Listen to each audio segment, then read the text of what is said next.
I like to be involved in my community and other communities in the lives of people. So the Christchurch Christian Care Centre, they were an organization that was linked with my school. And so my school has a program where we go on Mondays and we teach them. And I started this in grade 9, which was almost 4 years ago. And I got so attached to the place because the children there, it's very beautiful that it doesn't matter to them where they're from or how they live or whatever. They're just children, they're just kind of uncorruptible.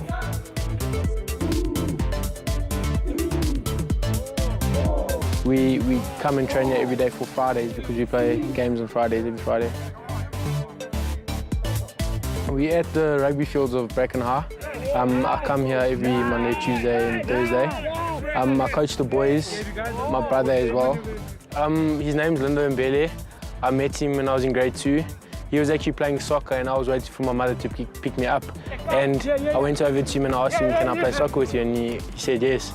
And he actually slept over that night at my house and we went to school the next day together. And from then, he's been doing that at my house ever since. And now he actually basically lives with us, which is awesome.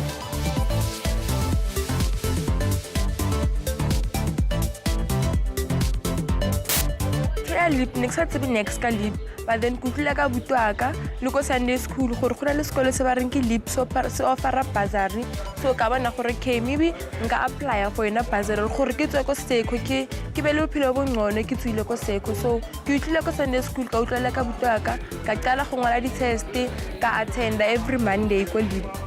Okay, Nikawata Hova geologist since from Kikanako Primary School, Nakorata Social Science, but then Kikanako High School, Kaita Geography, then Kava interested more Komatlapeng, Horafo Mekajwang, Petahalanka Matlapa, then Kava interested more Kinsang and Zong Horiki discover Horike, actually interested Kaulena Hangataka Matlapa. So I find out Horkonale career geology. So Kimoki decided to become a geologist.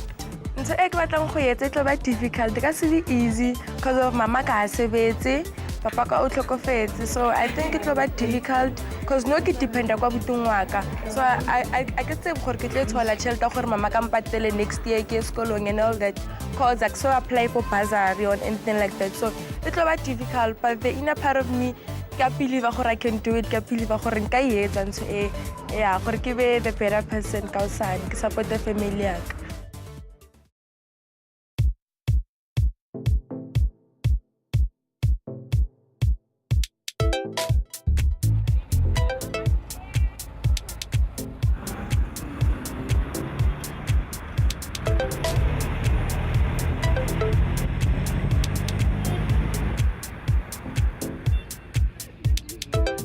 Jonker wrote a poem, Dikant, about Hector Peterson, and what happened was they translated this poem into Sotho and went to give it to Hector Peterson's aunt.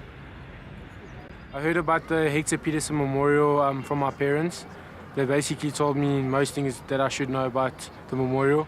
I do feel it's important for other people my age to come and visit the Hector Peterson Memorial. I feel people become inspired when they see such bravery that was portrayed in the Soweto uprising. This place, when it was built in commemoration of 577 students who fought and who died for us as young people of South Africa to have a better education. Some of the slates that you see here represent the schools that students were attending in during the apartheid era. Some of the slates represent the number of students that have attended the march when they were marching to Pefeni High School, where they were going to represent their memorandum to the Department of Education. As they were approaching Muyema and Vilakazi Street, they were approached by the police and they were instructed that they have to go back to their schools within 5 minutes. It was not going to be possible for them to go back to their schools within the 5 minutes that they were given by the police. The first victim of June 16, 1976, it was Hastings Low. He was 17 years of age and he was shot at Kumalo and Pila Street. Mbuyisa Makhubu is the guy who's carrying Hector Peterson. Because of the picture, Mbuyisa Makhubu was also harassed by the police, so he had to leave the country. He went to Botswana. When he was in Botswana, he was given a scholarship and he was taken to Nigeria.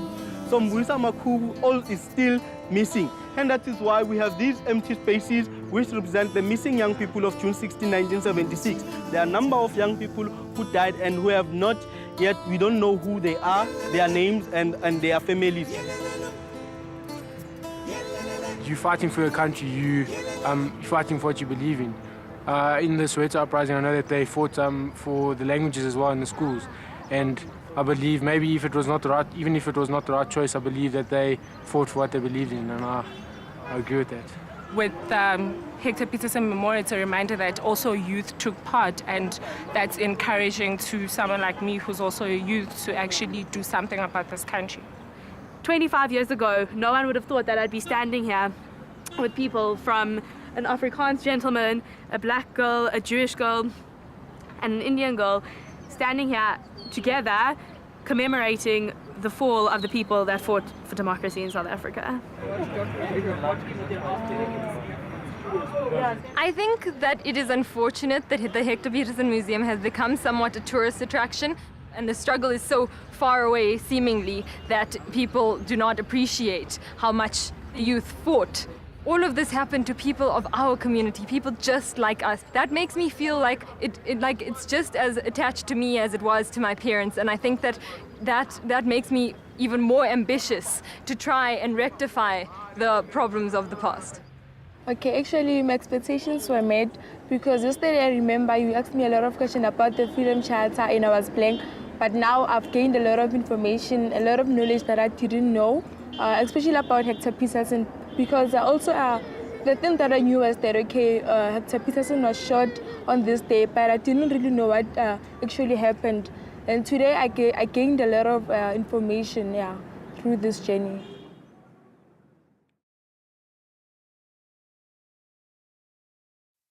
My views have changed drastically since before, where I never actually knew anything about our country. At first, I wasn't actually interested in the history.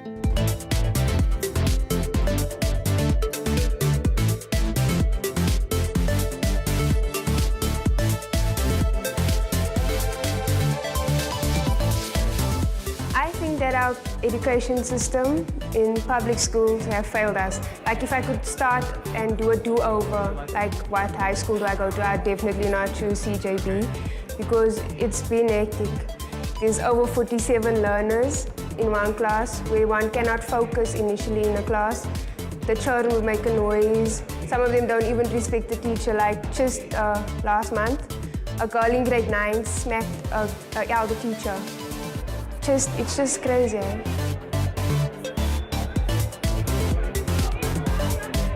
I do think that memorials are necessary to commemorate people and what they've done for our country. It just helps us to respect that and what they brought our country through. Because imagine if they weren't there and if they never fought for our country, what would South Africa be like today?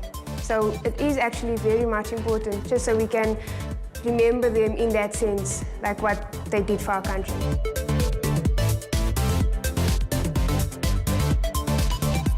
My goal right now is to head to varsity and to study physics, and more specifically it's astrophysics. Astrophysics to me is the ideal field for me because, I mean, studying the universe, and there's nothing more fascinating, there's nothing more mysterious, more unknown than the universe itself. But the idea, the first time I actually had this idea of astrophysics, is the thing that introduced it to me. I mean, if I tell you this, you'll probably laugh, but it was the Big Bang Theory, which is a sitcom on television.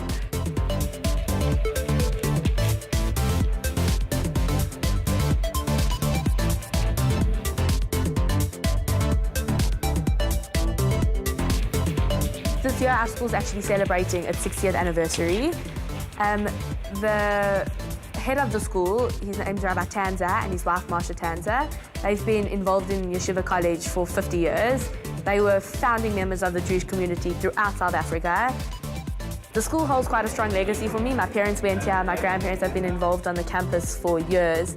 It's a Jewish day school, but more than that, it's a religious Jewish day school, a Torah Jewish day school. I think this school, Yeshiva College, is the midpoint between worldly yet religious. I think that we're both. I think that they've struck the perfect balance between that. Is that as well as being religious, we have prayers every morning, we have Jewish studies every single day, and we learn all parts of Judaism, from the practical to the mystical to the historical.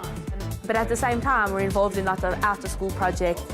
So I think that you get a good balance of a religious lifestyle, but still maintaining a worldly lifestyle, is that it's not closed-minded and it's not shut off. The monuments that I'm aware of in South Africa is Sterkfontein Caves, the Apartheid Museum. No, I've just driven past there. I've been to Sterkfontein Caves though. Physics.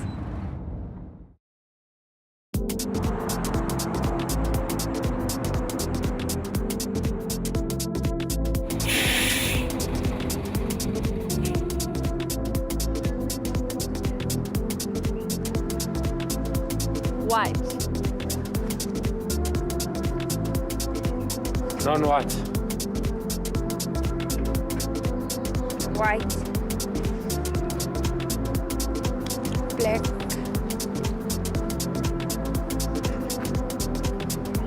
White. Non-white.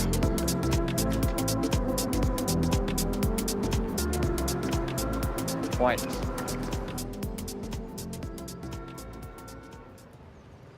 Okay, welcome once more. And this section that you're looking at, it's called the race classification. It's in line with the law which was introduced by the apartheid government in 1953, known as the Reservation of Separate Amenities Act. So what's gonna happen is you're going to walk in separately, you know, not according to your race, of course, but randomly so, as to get a feeling of how it felt back then being South African citizens, but separated because of skin color.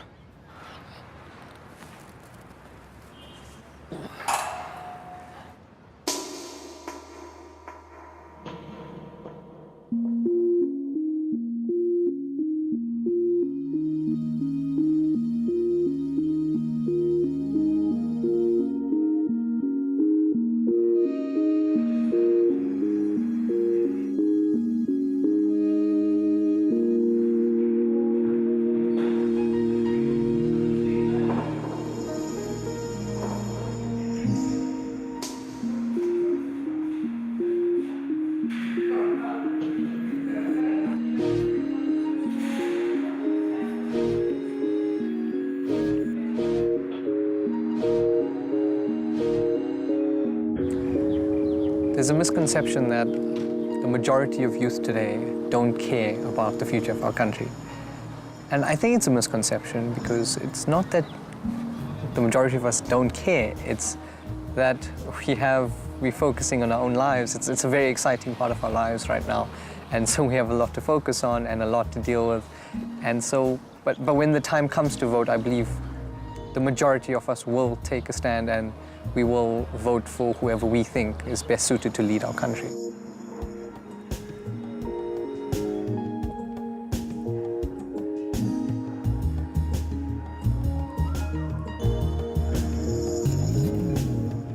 I was classified as a non-white, and I've never experienced something that tells me more about the non-whites, how they were treated back then.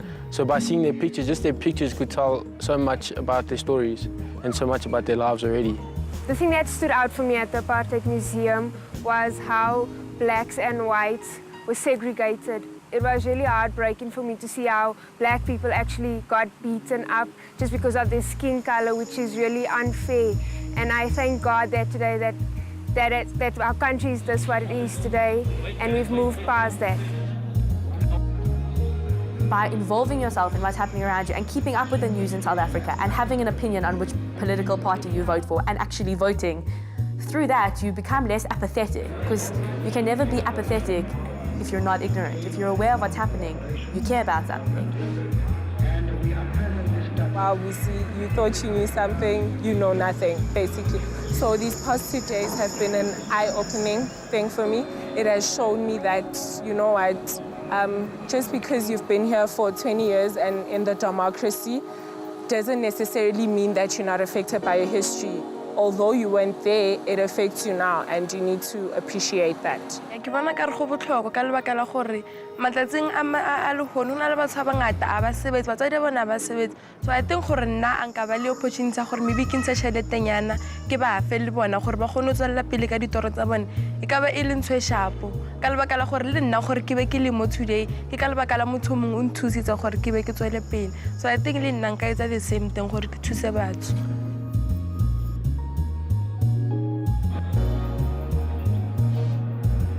In our townships kugcwele igangsterism.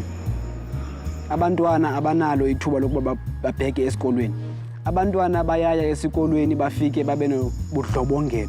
Bafike benze isikolo indawo yokuba bazibonakalise ukuba bangobani bona. Loo nto leyo ayilunganga kakhulu. Ngoko ke ndingatsho ndithi amathemba am elizwe lam uMzantsi Afrika ndingathanda ukuba ndilibone ililizwe lenkululeko, ililizwe the Rainbow Nation. Apho sothi sibone khona abantu living together in unity in diversity as well. So ndingatsho ndithi amathemba am elizwe loMzantsi Afrika ndingathanda ukuba in future kwenzeke izinto ezibalulekileyo kakhulu. Ingakumbi xa ku-prioritize education because owayesakuba ngumongameli welu utata uNelson Mandela once said education is the most potent weapon that one can use to change the world.